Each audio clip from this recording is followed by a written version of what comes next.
steroids are great. Each steroid injection increased the risk of knee replacement by 9.4%, so waiting lists skyrocketed. The problem with COVID is that around the world elective surgery stopped. The osteoarthritis, has it accelerated post-COVID? You can go and play the next week, and who cares what's going to happen in 20 years' time?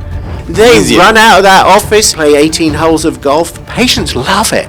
Steroid actually accelerates the breakdown. Why are you combining? The temptation is to give them another steroid. Steroids, they work really well, but they don't last very long. The most dangerous part of a hyaluronic acid injection is the person doing the injection. Dr. Peter Shah, it's another episode. We're going to talk about various other treatment options available for arthritic knee joint or any joints. If you haven't watched the first episode, please go back and watch. The link or the description will be in the description so that you understand the continuation of the treatment we are talking about. Okay. So this episode where we want to talk about the osteoarthritis, has it accelerated post-COVID or pandemic situations? The problem with COVID is that around the world elective surgery stopped. Mm-hmm. So waiting lists skyrocketed over a period of time. And suddenly nobody was getting their knee replacements done, and hence the waiting list. Once COVID started to come to an end and people started to do elective surgery again, then I don't think anybody's ever caught up on that waiting list that occurred. So those that need surgery are waiting longer, and maybe those that didn't need surgery are perhaps getting more appropriate treatments. I don't know whether that's exactly the case, but we do know around the world that waiting lists have gone up because elective surgery stopped, and people that were waiting for a knee replacement pre-COVID may well still be waiting for one now because nobody's ever been able to catch up on the wait time.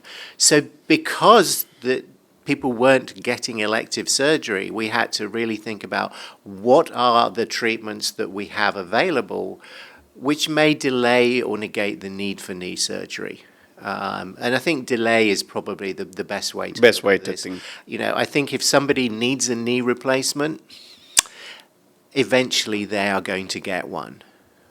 The question is when do they get it? Now, knee replacements are not in the same place that hip replacements are. If you have a hip replacement, it's probably going to last you the rest of your life. Yes, that's true. I remember when I was doing orthopedic surgery in the sort of early mid-1980s, those people probably still walking around on the same hip that they had then. Some will have had done, but hip replacements do last a lot longer. The knee is a very complicated joint because really it's three different joints. So replacing knees, technologically, the knee replacements are maybe not as advanced, probably because they're more complicated and they do not last as long. So if you can delay that first knee replacement instead of having it done in, say, mid-50s, that it's done in late 60s, it's probably going to last you the rest of your life. But having one done in the early 50s, mid-50s, the chances are, and there was some research done in the United States which suggested that over 50% of people in the United States having a primary knee replacement would require at least one revision in their lifetime. Does it mean that they do the primary knee replacement in their 50s? Yes. Wow. Or in their early 60s. And, Okay. people living to 85, 90. Easily. If the knee replacement only lasts 10, 15 years, you're going to require one. But if you're having one in your early 50s, the first one's done then, the second one's done in your mid to late 60s maybe, Yeah. and the third one done in your early 80s. And the cost goes up exponentially, but also the morbidity and mortality associated with repeat surgery and the risks of anesthesia and the risks of advancing age and comorbidity goes up all the time as well. So, as clinicians, if we can delay that first knee replacement for as long as possible by appropriate treatment and maybe disease-modifying treatment in the way that it maybe doesn't negate the disease, Yes, but it yes. delays the need for it, then we'll be doing our patients a favor because they'll only Absolutely. require one surgery in their lifetime as opposed to 2 or 3. And also clinically, it would be more appropriate to do that. And I think as more and more research is done on this, and we start to realize that the earlier in the disease process that you're able to give people products that actually do slow down the progression of osteoarthritis, is maybe there'll be some people who you prevent from ever needing knee surgery. Maybe. That is not maybe. In my opinion, there are loads of people who did not get the knee replacement done post-COVID because of the delay and everything. They never bothered to go back to the hospital or consultant to seek one. They are living happy for a long time without the need of the surgery. In UK, in my practice, I've heard from loads of clients and patients.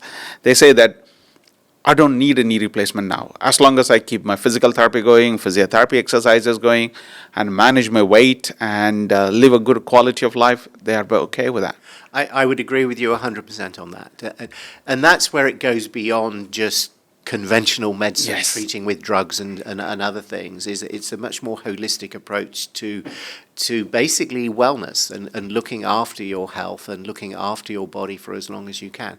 Now, you've got to remember there are always some people that you can't do that to. Now, a lot of those people are maybe ones that, had a very active professional sports career or were doing the sort of sports which did trigger the earlier onset of osteoarthritis, who really just can't get away without surgery. And that's a totally different group of people because it's often very difficult to modify their lifestyle because it's too late to do so. And I think what you'll find is a lot of those patients were the ones that during their active sporting days they had multiple steroid injections. That's true. Because at that stage steroids are great. You can go and play the next week, and who cares what's going to happen in 20 years' time. And you can understand that, 20-year-old guy, 25-year-old Yes. guy playing professional sports, they're thinking about their career and how And a they're going to game play next next week, week, and they're not thinking of, what they're going to, when they wheel their grandchildren round, they're actually going to be the ones that the grandchildren are wheeling round, They're not thinking about that at that stage. In your opinion, do you think the COVID virus itself affected the people joint and the cartilage and made them to be arthritic? Or do you think it's Gosh, not directly connected? I'm not sure that I'm qualified to give that answer. I don't think we yet know the full impact of long COVID or whatever people are causing it, because it certainly caused far more damage than just the respiratory damage and the acute ones, which led to so many people unfortunately passing on because of it at the time. But I don't think we know the full extent of what it's done to people. You hear of people who have long-lasting symptoms after Yes. these things. And, for years we've dealt with people who have post-viral syndrome from other viruses. That's true. Post-viral fatigue and all of the other things that really started in the sort of early 90s when we started to see people who had what initially was a very mild upper respiratory viral infection with symptoms going on months, years afterwards. And who knows with this, because this was certainly far more virulent than anything we'd come across before. To be honest with you, my days in clinical practice ended a few years ago, and I've been on the research side and on the dark side, as people call it, for a number of years, and not treating patients other than my children and the neighbours' animals. Now, we talked about the osteoarthritis treatment in the past, and I have been treating people with loads of exercises and lifestyle modification and tips to live long, healthy life by changing the diet and everything. I've been moving away from steroid for a long time, and I've been injecting steroid for a long time. But if anybody comes with a hip and knee arthritis, my first treatment suggestion would be hyaluronic acid. Okay. And hyaluronic acid is nothing but, we call it as a gel kind of injection, but it's much more than a gel. Dr. Shah will explain all about it. But in America, it's not considered as a drug or anything. They considered this as a, level 3 medical device. It's classified as a class 3 medical device as opposed to a drug. And the reason that that came about is that really over the years it's been looked at as having biomechanical properties. Yes. So you are using it for its mechanical properties, the lubrication and cushioning within a joint. Drugs act by a chemical reaction and in a more systemic way. That's true. So the difference is you're having a localized treatment which is implanted or injected for its mechanical properties. And that was the reason that it was always classified as a class 3 medical device. Now there are other classes of medical devices, class 2, class 1. With each class that you go up, it requires more monitoring and it's harder to get approval for it, and the clinical trials are much more robust, and you can't just sort of launch something and hope that it works, type thing. So it does have a much more robust assessment process and approval process, but ultimately it's designed as a medical device. Now, I would argue that we've actually got it wrong. Again, we got many things wrong. Okay, this is one among them. Here we go. Right. So, hyaluronic acid is an absolutely fascinating molecule. Hyaluronic acid is consistent across all species that make it. It's the same. Yes. It's exactly the same. And we have an advantage that some bacteria make hyaluronic acid that is identical to healthy human hyaluronic acid. The problem with hyaluronic acid is the human body is very good at getting rid of it. Quickly, yeah. So the half-life, so the time that the body takes to get rid of half of the hyaluronic acid we put in is between 15 hours and a day or two. Somewhere the body has been very busy. The body's get rid of it, lickety-slick, gets rid of it. And this may be going on a bit further than where we are at the moment, but in order to prolong that time that it hangs around in the body, we have to alter it in some way. And the process of altering it runs the risk of the body then seeing it as being a foreign substance and reacting to it. So if we just put in hyaluronic acid that was unaltered, unadulterated, the body would think that it was its own. And get rid of it quickly. But it would just get rid of it really quickly. So what we do is we alter it in some ways, and that's where all hyaluronic acid products are very different. Now, if you want to talk about that now, please do. We can, or we can talk about how they work now. So first of all, let's maybe talk about the biological actions of hyaluronic acid, and then we'll talk about how the so-called synthetic ones are maybe different from healthy human HA. If I say HA, it means hyaluronic acid. I'm just used to abbreviating it down to HA, so I do apologize. I'm just going to take you back and just think about this logically. If you have something that the body gets rid of within a day or two, and yet it has clinical effects going out 2, 3, 6 months, what you're seeing is far more than that initial biomechanical properties of what you're injecting into the knee. So we talk about the disease as wear and tear, and then we talk about treatment as lubrication and cushioning. It's a bit like putting oil into an engine, or however you describe it to your patients. But then you think, well, what I'm putting in, the body gets rid of in the next 2 days, week or so. maybe a couple of weeks in some cases with some of them. Not talking about this product yet, because this one is very different from anything else, and I'm sure we'll have time to talk about that at some point. So what else is going on? There must be something going on to the physiology within the knee that's causing this effect to go out. So then you must start at, well, there must be biological properties. So during the osteoarthritic process, normal, healthy human hyaluronic acid that we produce has a pretty high molecular weight. It varies a little bit between maybe 5,000 kilodaltons and 10,000 kilodaltons. So that's high molecular weight hyaluronic acid. And high molecular weight innate hyaluronic acid that we have in our knee, yes, it has all these biomechanical properties, but it also has anti-inflammatory properties. So it affects inflammation within the joint.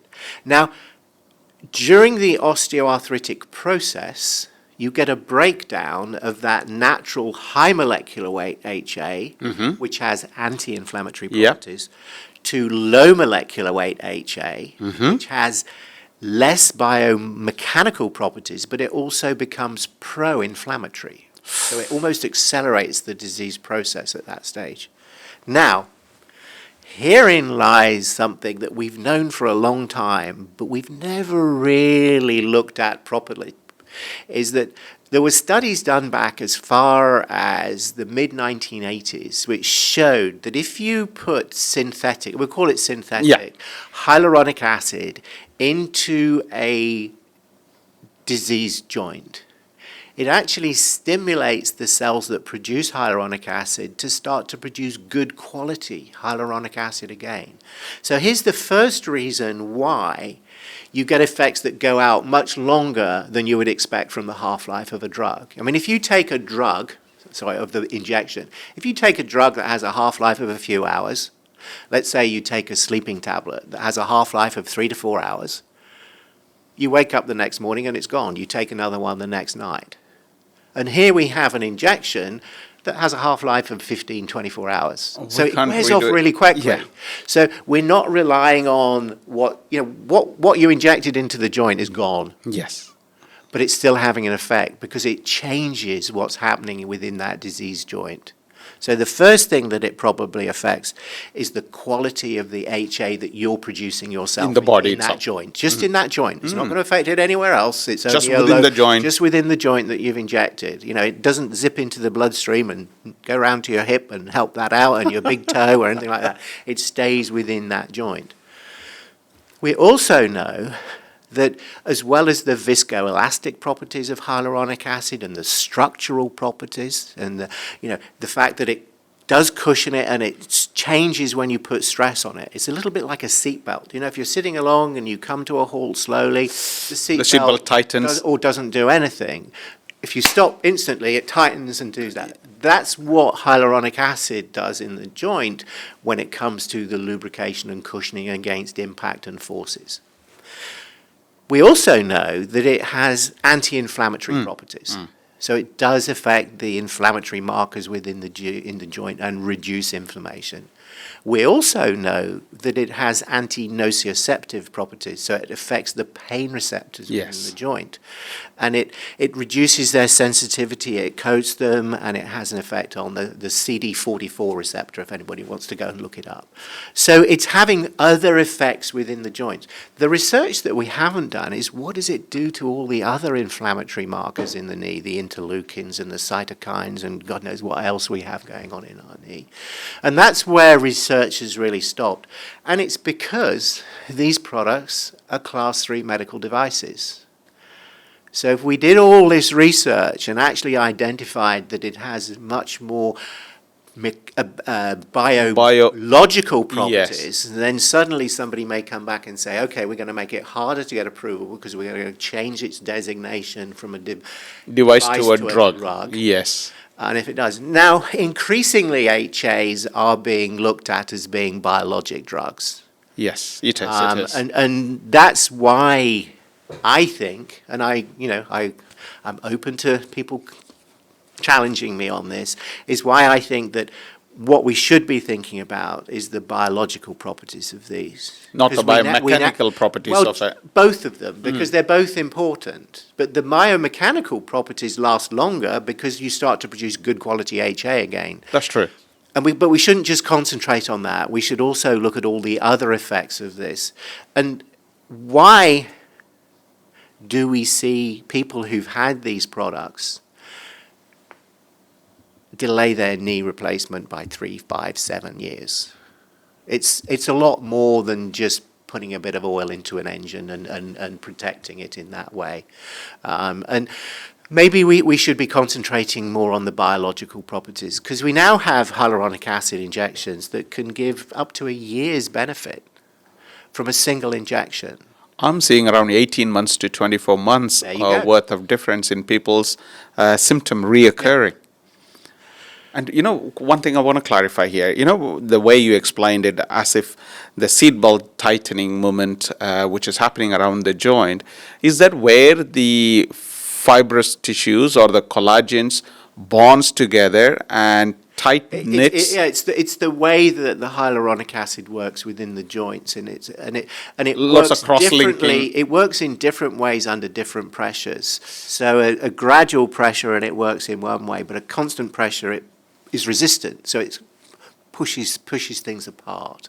A little bit like a magnet. Yes, yes. You put two poles of a magnet, turn them round, they clunk together the other way, and they push each other apart. And that's where the properties of hyaluronic acid, I mean, this is why it's such an amazing product and natural thing, is it has different properties under different strains and different environments. And we have hyaluronic acid in most of our tissues. Yes, talk about that, please. And we will talk about that, when we talk specifically about product. So your other question is what's different between the products? And as I was saying, is if we left it unaltered, the body would get rid of it very quickly. So in some ways we alter it. Now, if you think back to when hyaluronic acid was, the first injections were done, and you might recognize names like Hyalgan and Suparts and other products, is all of these came from chickens. So the comb on the top of a male chicken, the females as well, the comb on the top is chock full of hyaluronic acid. So the original hyaluronic acids are all they come from an avian background, so bird. Chicken. Which is great because there's a ready supply of it. The problem with it is if you are allergic to chicken or eggs, then you run the risk of having an allergic reaction to it, because there is still residual chicken and egg and chicken protein in what's in the syringe. So you do run the risk of if you do have a chicken or an egg allergy or protein allergy or something, of having a problem with it. But they were great when they came out. They were the first ones available, and they're still available now. And the side effect rate is very low with them. But there is that potential risk if you are allergic to chicken or eggs. Now, some of the newer ones still do use avian hyaluronic acid. And then, as I mentioned, there are certain bacteria, particularly of the Streptococcus group, that make hyaluronic acid and can be made in a laboratory under a process of bacterial biofermentation. And the great thing about this is it's not avian, so there's no risk of allergy to it. But not only is it not avian, but it's very, very similar to healthy human HA. So the body doesn't see it as being foreign. But we get rid of it quickly. So therein lies the story of modifying the HA in order to make it resistant to being broken down. And there are certain ways of doing that. Some are cross-linked. Yep. So the cross-linking process, in the most cases, is using. There's one product that isn't cross-linked chemically, and it's called Hymovis, and it's cross-linked in a different way. It's a low molecular weight one, but it's cross-linked in a different way. It's not chemically cross-linked. The other ones that are chemically cross-linked typically use a chemical to do it. So, for example, Synvisc uses Synvisc is a avian HA, so it comes from chickens. It was one of the first ones available in large scale commercially, and it uses divinyl sulfone as its cross-linking agent, so it's formaldehyde. Yes. The risk there is that people see that as being foreign and will get a reaction to it. Now, it doesn't happen all the time, but it happens a little bit more often than with other products. There are ways of counteracting it, and there are ways of reducing the likelihood of it happening, but it still does happen. So that's one of the ways of prolonging the time that it hangs around. There's another one, I don't know it's available here, it's called Gel 1. Do you have Gel 1 here? No, Okay. we don't use it. Okay, so that has a long half-life, a long residence time of around about 90 days in the joint. But again, it's an avian product and cross-linked. And then there are other products that add things like sorbitol and mannitol in order to prolong the time that it hangs around in the joint. And then the molecular weight changes. So the molecular weight varies from anything like sort of maybe 500 kilodaltons up to about 6,000 kilodaltons, which is things like Synvisc. And then this product that we'll talk about a little bit later, which has a molecular weight of 10 to the 15 kilodaltons. It's about, what's that, 1,000 billion kilodaltons. I mean, it's phenomenally high. Wow. And it's not just that makes it have such a long half-life. So this product has a much longer half-life than anything else. The half-life is 32 days as opposed to a couple of days. And the recorded residence time in the knee is 150 days. So it's in the knee for, what's that, 5 months? 5 months, 6 months, 6 months. So it's a lot longer residence time, which translates through to clinical effects. Symptom relief for long term. But, all of these HAs, although all HAs are the same originally, they're all very different. Those 70 on the market, almost all are, in a different class of their own because they have a different concentration, a different volume. They're cross-linked in a different way. They're given either 5 times, 3 times, or 1 time, depending on which product they are. They're either avian or bacterial. The bacterial ones come from different bacteria. So some come from Strep zooepidemicus, some come from Strep equi. They're produced by these streptococci. Oh, God. The great thing about those is they're really pure hyaluronic acid. And as I said, very similar to healthy human HA. The only difference is in the length of the chain and the molecular weight. But the body doesn't see them as being foreign until we alter them. And was there a research which considered this hyaluronic acid as a disease-modifying agent for osteoarthritis? Well, there have been a few papers on the disease-modifying properties of hyaluronan. Please talk about it, because those are the ones that I was mentioning earlier. Is because of the effects going out longer than the half-life and the changes in the physiology within the knee, it does appear that they at least delay the progression of osteoarthritis if it's used at the right time in the right people. So, I would love to say this is a product that works in 100% of people you do it. I'd be lying. Actually, there's not many things I remember from medical school. There's one thing that resonates with me every day is that in medicine, never happens and always never happens. So if anybody ever says to you, it always happens, you can say, well, that's wrong. And if it never happens, well, again, it's wrong. It will happen. Yeah, it does. So all the evidence show that on the best HAs, you can expect about an 80% response rate. So 80% of people will get a good clinical response to it. It does drop off with the stage of the disease. So there was a very large initiative in the United States, which was a 10-year observational study of men and women with osteoarthritis. And it wasn't funded by the pharmaceutical industry. It was funded by the National Institute for Health, so the NIH in the States. So similar to... Equivalent to NICE in UK. Those sort of things here, yeah. And they followed up 10,000 patients with osteoarthritis, and maybe even more, over a 10-year period.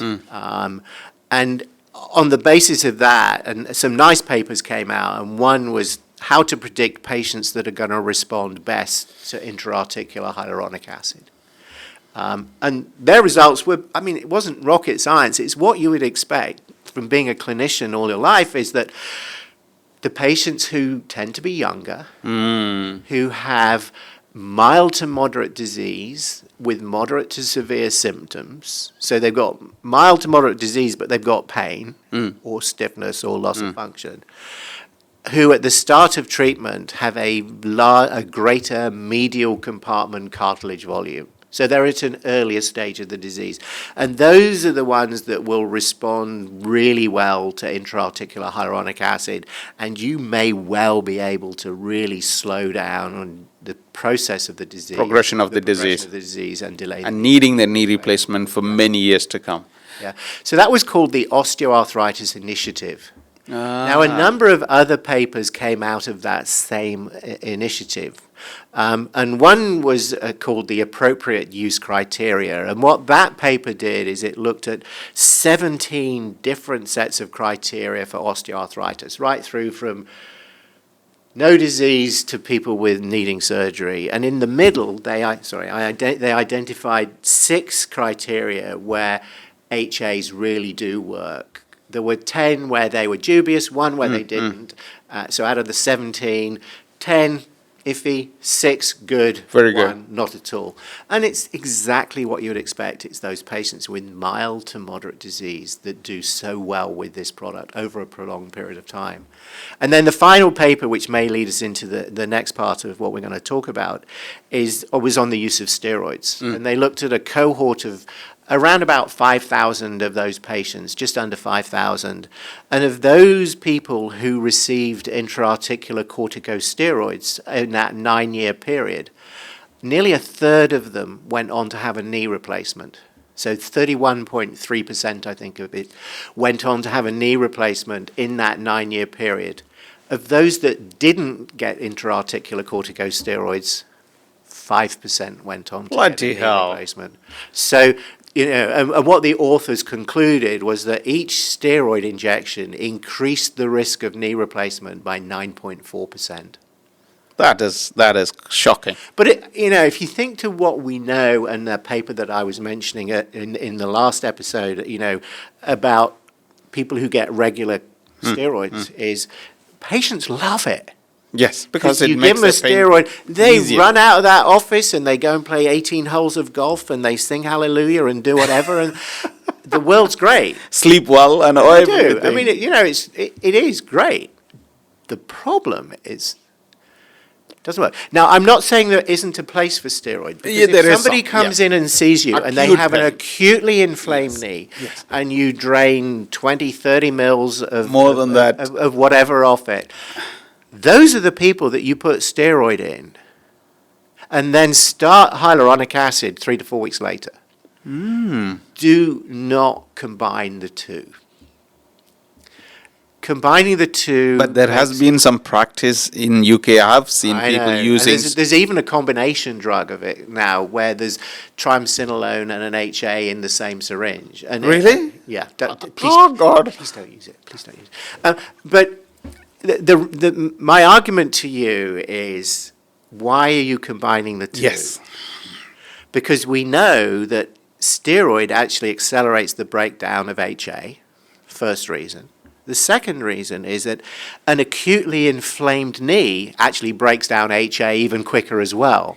So those are the knees that you shouldn't be putting HA in immediately. What you need to do is to dampen down Get the inflammation down. Then start HA. And you need to give the steroid a good chance to work. So my clinical practice, I would say, I'm going to give you a steroid, and I want you to come back in 3 or 4 weeks, whenever, and we'll reassess it. And if appropriate, that's the time I will start HA. Because you may never need to give them a steroid again. That's true. If you're giving them regular HA and it's working and it's providing a benefit.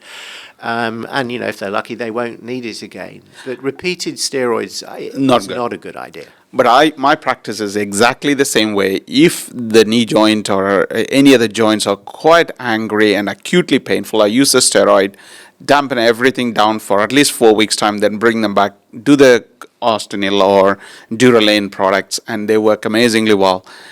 If the knee joint is not that acutely inflamed, and I would go straight ahead, to the HA. straight to HA, yeah. Now, I want to ask you this. Having seen all these researches, what is the perfect prescribing method here of the age group and the demography of the people, comorbidities? What are the best combination to get the best outcome after the HA injection? Well, that's where that paper, the appropriate use criteria, Yes. comes out. And I mean, ideally, it's the. Is that the 7 criteria you're talking about? Those are the criteria Yes. that they looked at, and they basically concluded that these 6 in the middle were the ideal ones. They're too long to go through, but I can let you have the paper and read it, and it's very, very available. But then going back to the previous paper that I was mentioning on when you can predict who's going to respond best to it. So it tends to be the younger patient. Purely because they tend to be at an earlier stage of the disease, and their body's better at dealing with Binding these everything things. better. And now that doesn't mean to say that you can't use it in other people, but you do see maybe a drop off in efficacy. The important group are those that you're trying to delay the need for surgery for as long as possible, maybe because it's post-COVID, maybe because it's not appropriate for their life at that moment, or maybe they're just at risk of surgery, and there are some people who you don't want to operate on. So what's the age group you're talking about? Is the youngest maybe 35, 40? I mean, you can get people developing osteoarthritis a lot earlier in life, in their late teens, early 20s, and it's not too early to use it in those people. I often say that the most dangerous part of a hyaluronic acid injection is the person doing the injection. Because hyaluronic acid is really very, very safe. Yes. It's far safer than steroids and anything else you might be pumping into the knee. I mean, maybe we'll talk about PRP products later, because of course they're your own. But the product itself is extremely safe.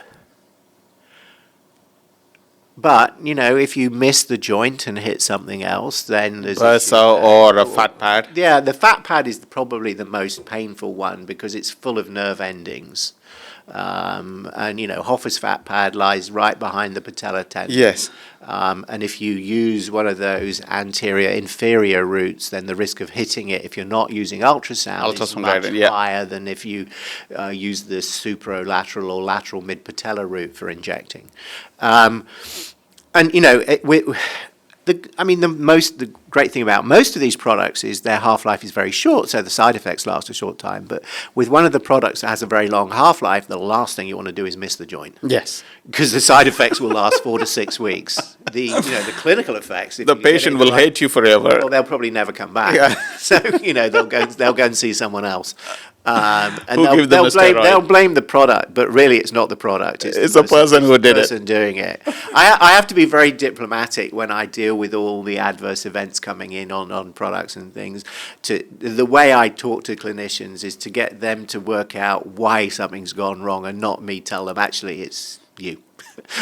Because more often than not, as I said, it's the person doing the injection that's the problem. Now, if you use ultrasound, then you're in the joint and you can actually see it going in. You can see it coming out of the end of the needle, and you're in the joint space. Ultrasound in many places is still a luxury. It is. And in an environment where you can't bill for it, it's something that people don't do. And a lot of people have been doing these injections for years and think they hit the joint all the time and use a landmark guided approach. It is.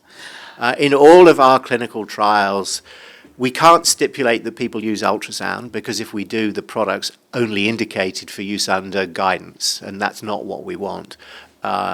So we recommend, if you're using a landmark guided approach, then going by the superolateral or the lateral mid-patella route, the risk of hitting something else is much less. Lower. And all the studies show that those are the most accurate routes if you are using a landmark guided approach. If I use this, any of the hyaluronic acid into the knee joint, and I'm using a supralateral approach, I'm clearly into the joint, What can they expect a difference for the first week, second week, third week, and when do they see the optimum better outcome? Okay, that's a really good question. Ultimately, it varies depending on the product that's used, based on the viscosity and the frequency of administration and the half-life of the product. So there are some of these injections which you have to have 5 times. Yes. So once a week for 5 weeks. They tend to work quicker, but they have a shorter duration of action. Okay? So, and then the next group, you have 3 times. Again, these almost all of those, not all, but almost all are now of the bacterial biofermentation group. They tend to have a slightly higher molecular weight, slightly longer half-life. And typically you'll start to see a benefit within the first couple of weeks, but it will gradually increase over that period of time. And, you know, they're approved every 6 months, and you can certainly get up to 6 months benefit from them. Although I think a lot of my patients would say, well, it doesn't really last 6 months. You know, I get a good 3 months, and then it gradually starts to wear off after that. And by the time I'm coming back, I need it. And then there's, you know, some that last a lot longer, typically like Durolane, it has a much longer half-life, so it takes longer to kick in. Yeah.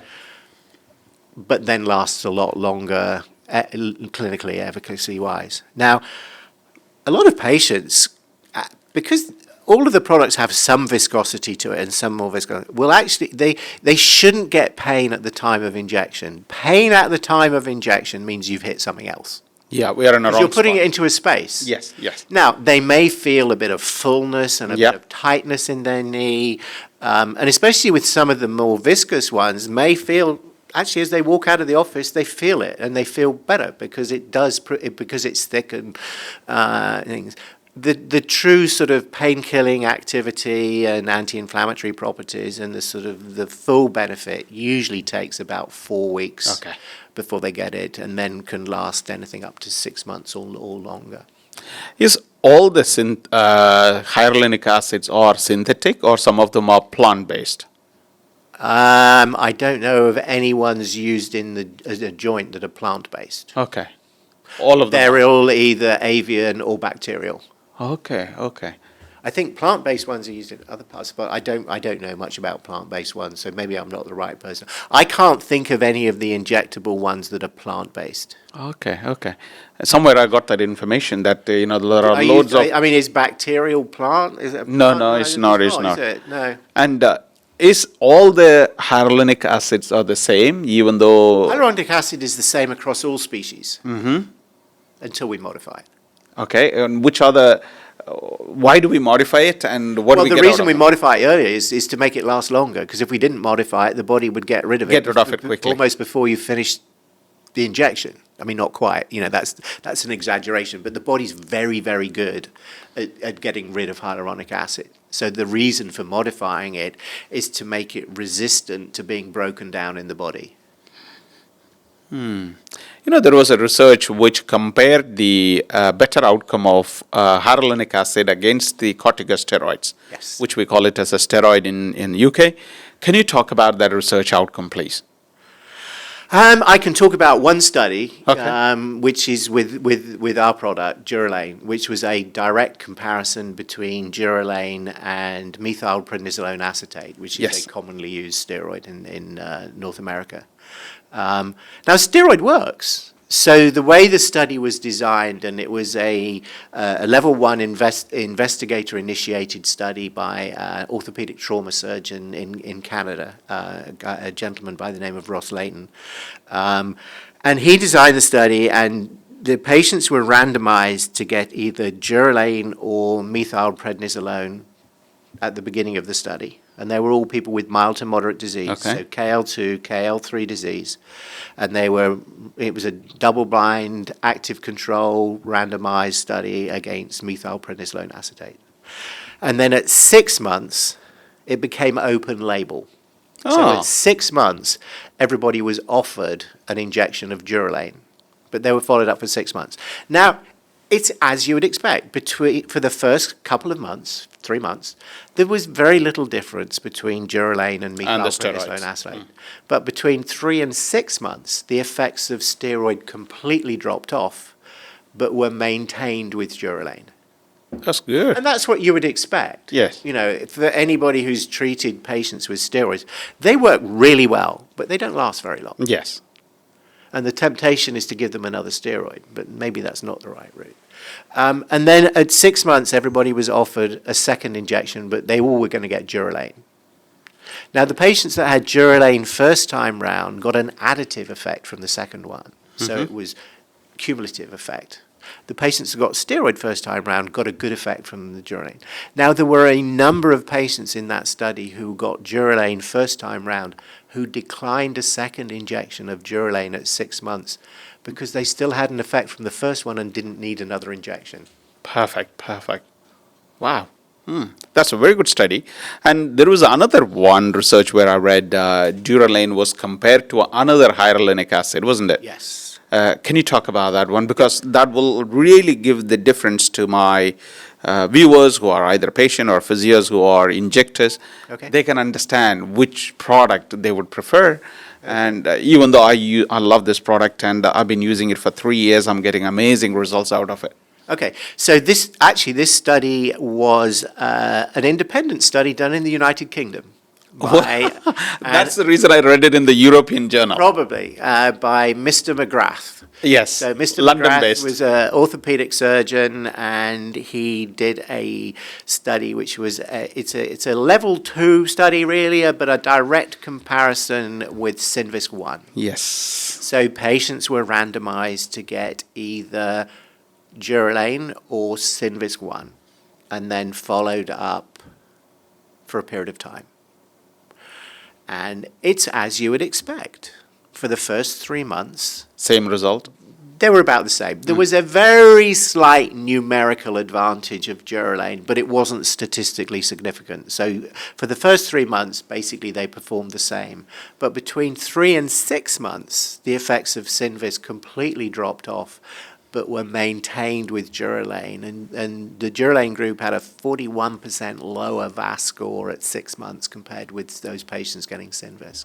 So again, suggesting that this product, because of its, we know the residence time in the joint of Durolane is 150 days. Whereas the longest other recorded isn't available here, which is Gel 1, which was 90 days, and the others have a lot shorter time. And that may be why that at 6 months, with the group getting a second injection at 6 months, got a greater effect with the second one, because the first one was still hanging around in the joint and having those sort of biological properties within the joint.